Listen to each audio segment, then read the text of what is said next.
Hello again, this is Ishak Abdullahi for the Africa Music Podcast. This podcast is sponsored by Mam Africa, a creative agency that supports young creatives. In this podcast, I'm going to share with you a conversation I had with the hammer of the last two some years ago. He talked about Sarkodie of Brafo, the last two music, the music industry as a whole, and several other things. Stay tuned to this. Well, the music industry has really grown, if you ask me. I saw it happening, and I'm quite privileged to be one of the few people who actually witnessed the growth of Ghanaian youth music and basically hip life and hip hop. It's amazing where it has reached. So I have hope for the future of our music because it wasn't like this, and it has grown. It grew based on clicks. What the revolution that happened in Ghana is kind of the same thing that happened in the Bronx.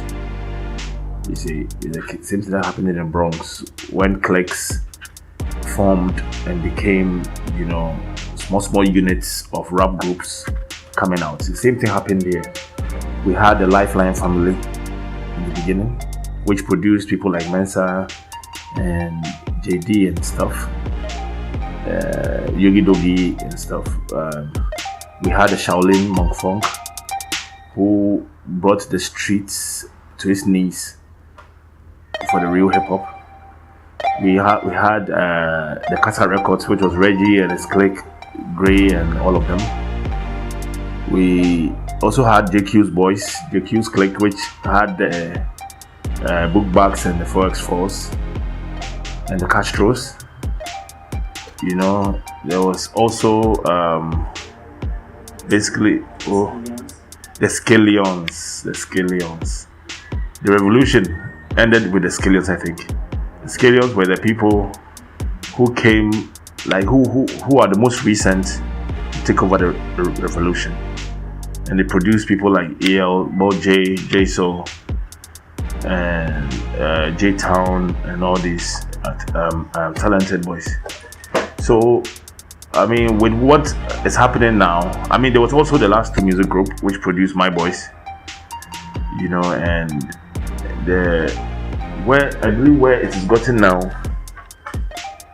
is just like is the time the fruit is ripe, so it's the plucking era.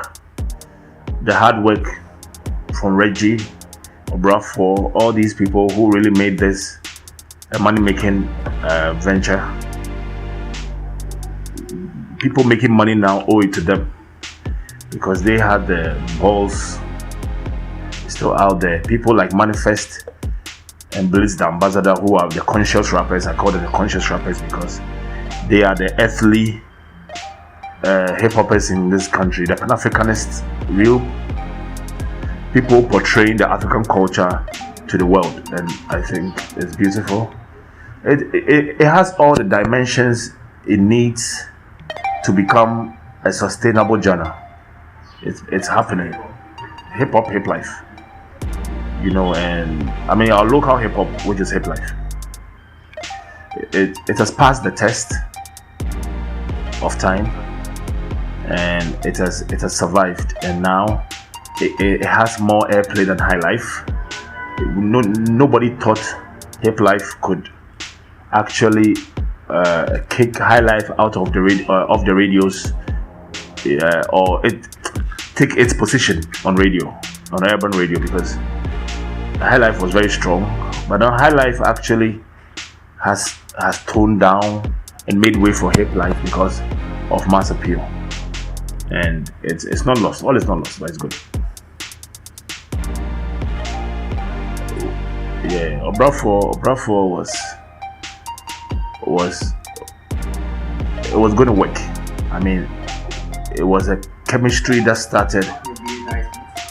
Well, we met through a friend of mine who insisted on bringing him because he saw what I was doing, and it was on the amateur stages.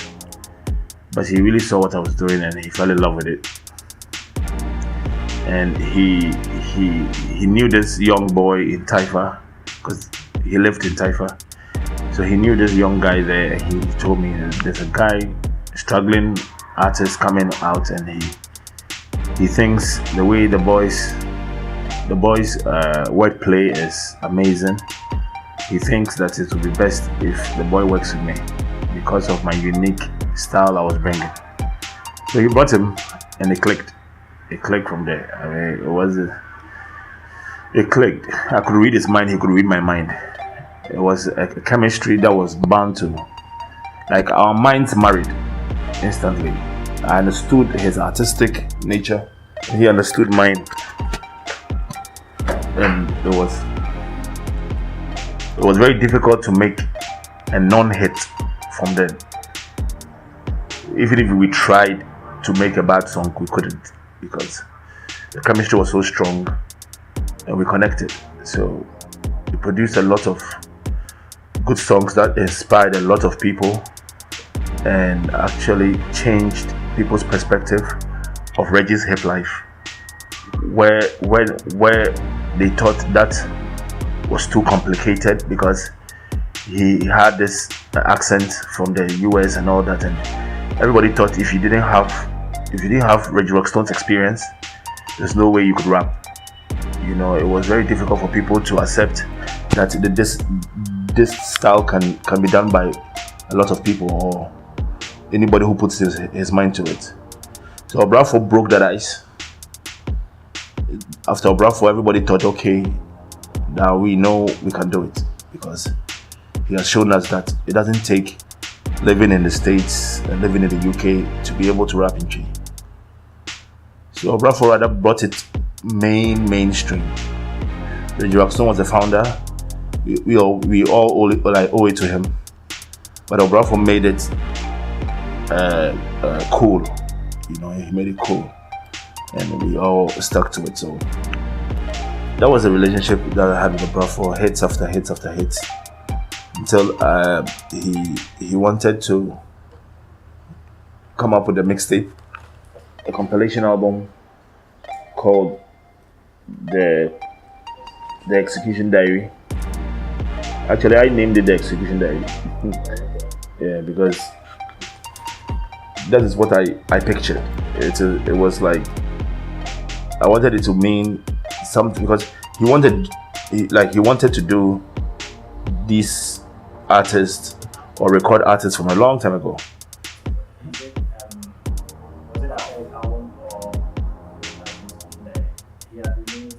No, he had released 3 albums. He had released 3 albums, and you see, every time he comes to my studio, he met so many people who wanted to come out, all waiting for me to record their albums. And then he had this idea that, look, why don't I help you out by releasing a mixtape where each one of them can have one song, instead of all of them waiting for an album on their own. That can at least expose them and get them some appearances and concerts, so they can even start making money before they record their album. And I thought it was a brilliant idea.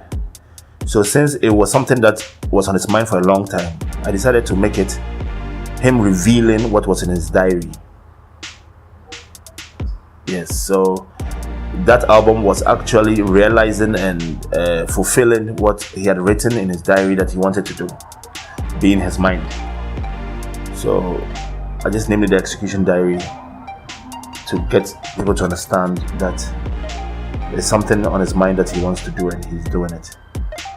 And after that, the boys doubled in the studio. People wanted a chance, became too many, and he couldn't do the next album instantly. So I came up with the Sounds of Our Time to support another mixtape which will have various artists instead of waiting for their albums. Then later on, I went on to do the Sounds of Our Time produced the Kiss the Bride, and yes, that was a good album. And after that, the next album that I shelved, actually, I didn't release eventually, No. Yeah. The next album was on Bravo anyway, but the next compilation album was the Crusade of the Lost Files, which was inspired by my drive crashing. My hard drive crashed in the studio, and I lost over 200 songs and all my past works. So I started an album called The Crusade of the Lost Files, which produced people like Edem. Yeah, no, that was Edem's song on Lost Files was Oto me mito me oshi Davi Antetora German Toge. So I shelved that album. I shelved it, but it leaked. I started a promotion and I shelved it because I had a problem with one of the artists that had already cut about 2,000 CDs, and his song was on there. Yes, and because he was bringing a problem, an issue about his idea being used by another one of the artists on another song, he was bringing problems, and I shelved the whole album. Actually, I burnt all 2,000 CDs in my backyard just to stop the album from going out or leaking, so that he can actually have a say in court. Because when the album goes out for sale, then he has a sale, like a say. So now he can be there and just be there. The album didn't come out, so he can take his idea back. But once it got on wax and it was on the market, he could have had a say. So he caused all those boys not to get the notoriety they needed. But I just shelved the album because it was all bad blood. I'm the kind of person who doesn't like bad blood. When something is happening like that, I just leave it. I just leave it to pass. I went on. Edem proved himself on that album, so I decided to record this album. The previous album, Sounds of Our Time, produced people like Kwakase and Execution Diary too. Yeah. But Kwakase was a very vigilant boy. He didn't want to go back to the ghetto, and he respected the chance I'd given him. Yes, Sounds of Our Time. And the issue with Kwao is others who had great songs on Sounds of Our Time were waiting for another chance, forgetting that was the opportunity. Kwao used that opportunity to record a full album with various engineers and release his debut. He went to do shows in Swedro and stuff, put the money together, started recording the album. Because he asked me one day, when am I going to record this album after this? And I'm like, no, I'm done. If he wants to do whatever, he can do it. I can still do something for him. But he's there. So he broke free so he could be able to, because what the boys didn't realize was I couldn't do everything. I was just giving them the stepping stone and they had to take over. Some just looked at me release their singles and sat back at home waiting for another opportunity, and it didn't work well for them. It made them stick in the underground. They all stuck in the underground. So recording at them, that's when Sarkodie approached me, and both of them took up that era. Basically, Edem was almost done, and Edem, I had spent 2 years on Edem, 2006. Basically, it was earlier than that, but from 2006 was when I started recording his debut album. And by 2008, when I was about to release, Sarkodie walks in there and starts saying he wants to be part of this great story. The last two, he wants us to do it. He wants me to do his album. And he has an album already, which was a High Life album, which was done by his people, and he didn't like it because it wasn't him. They just did a High Life album for him because of strategic purposes.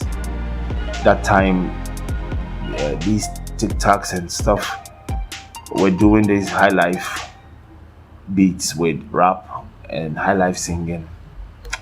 So his team thought that was the best for him at that time, but his spirits didn't agree with it. So after that album, he didn't want them to release it. So he came to me, and I took up the job again. I started grooming him again. He came to me armed.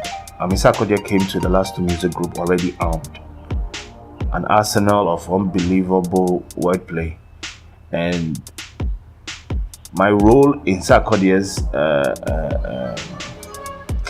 career was mainly psychological. That's how I trained my boys. I brainwashed them, not in a negative way, but I make them understand how good they are. They know I'm their biggest fan, and I make them understand why they can't be pushed. I make them understand what they are doing is so unbelievable to me that there's no way they'll be denied the markets. So he didn't believe me from the onset. He knew he was good, but the way I exaggerated, he kind of like, are you sure? I'm like, look, they no go fit you. They no go fit you. The thing they do, they no go fit you. He used to come to East Legon a lot because his sister lived in East Legon, so the grooming went on. The grooming of my boys is kind of like in a conversation form, how we hang out. Yes, I coach them on the fundamentals of hip hop, timing, styles, how to conjure various styles from thin air, how to like precision rap, wordplay, metaphors, how to make a verse interesting, humor, how to combine humor, seriousness, and wordplay in one set. It was very deep, so he's one of those who digested it, and what he actually needed, what Sarkodie needed, because he was already armed, what he needed was the secret to break through from the underground to the mainstream. He needed to break through from the underground to the mainstream, and that is where I came in. I needed to psych him to break through. So when even his team, after I signed him and everything for an album, and his team came back to say they want him back, I wasn't worried too much because I was also busy. I knew if I had waited for too long, Sarkodie's album might have not come, because I had to really control Adam's promotion. Adam was coming with a very unpopular language musically, and I needed to really push him with my reputation and tell the people that, look, I am telling you that this boy is the new thing. So I was on the road with Adam, and Sarkodie was waiting for when I will finish the promo and come. So when his team came back to take him, it was two things. It was either I stop Adam's promo and come back and say, okay, I'll record him, so you go, I can record him now. Or I continue Adam's promo and let him go. I didn't have to let him go, but he was getting affected with all the dragging left and right. His team saying come back, me saying where do you think you're going, and his team saying we need you back here, what have you gone to sign? And then me saying Sarkodie, you can't go anywhere. He didn't need that. It was affecting him. Psychology was affecting him, and we're pulling, a tug of war. He was the rope, and it was time to let my side go, so he can really do his thing. Because we believed he was going to make it no matter where he was there. Oh, of course, it didn't take me to make it. It didn't have to take me to make it. My boys can survive anywhere. The ammunition I give them, they can survive anywhere. It is so deep. When my boys go to another studio, they control the session. The studio session is controlled by my boy because of what he has learned from my place. When he goes to any studio to record, they know exactly what they want. They tell the engineer, this is what I want you to do, cut it here. They can even go ahead to say it, Hammer wouldn't have done that, you do this. Sometimes they even offend them by going that far. So they go armed, they go knowing what they want to do, and they excel. I mean, it doesn't take me to make a hit. Obrafour was able to make great hits with Apia. He was able to make great hits with Jam Master J. And he can make hits anywhere. Any good producer can bring out a big hit. But just that when he works with me, you can identify the chemistry more than you can identify when he's elsewhere. Yeah, so that's mainly it. It's a beautiful story of these talented guys taking over.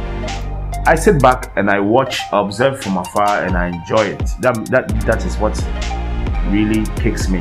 That's where I really get my climax from. I just see them on TV and I'm like, hey, I told you would do it. I told you would do it, This podcast was brought to you by Mom Africa. My name is Ishaq Abdullahi. You can follow me on social media at One Story Only on Twitter, Facebook, Instagram. And have a good one.